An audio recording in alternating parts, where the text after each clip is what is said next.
Hey guys, it's Katie, and I'm here today to review Fire and Fury by Michael Wolff. A lot of you have probably heard of this book.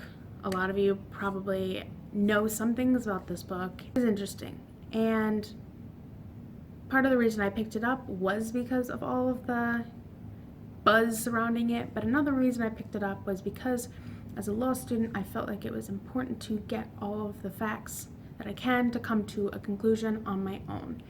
While we have a lot of things, a lot of opinions from news outlets and articles that we've read, this was a different kind of outlet to get information. It was through a book, through a person who has interacted with and seen the players that we hear about so often. And for that reason, I thought it was interesting and important enough to pick up.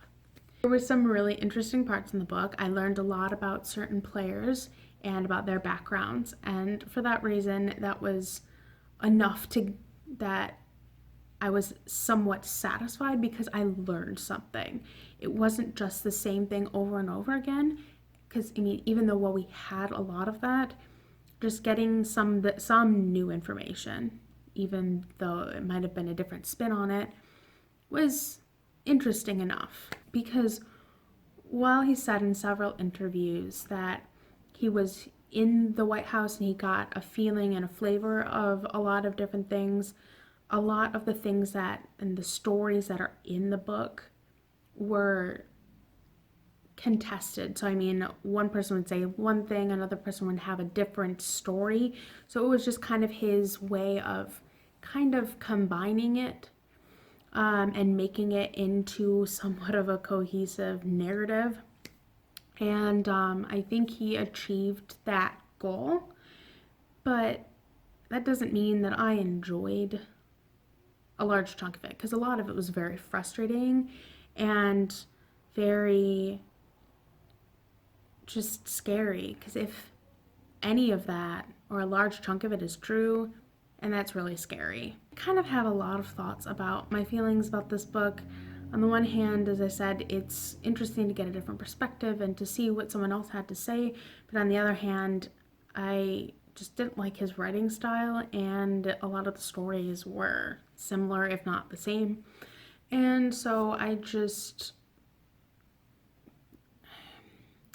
trying to pick through all of it. I ended up skimming my way through a large chunk of the book just to get through it, because there were new things that I learned, as I said earlier, and I didn't hate it. So it was intriguing, and it poses a lot of interesting discussion for people who have read it, or even for people who watch the news regularly.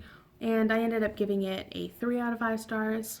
I think that even though it's old information and not new, but it gives you an insight, I think that it is important for people to read to get the full perspective of kind of what's happened and what's going on. Because as I said, you can watch the news or read articles all you want, but getting an experience from someone who was there in part for a large chunk of all of this chaos that happened over the last year, it's a different kind of perspective. And so that's kind of what I've got.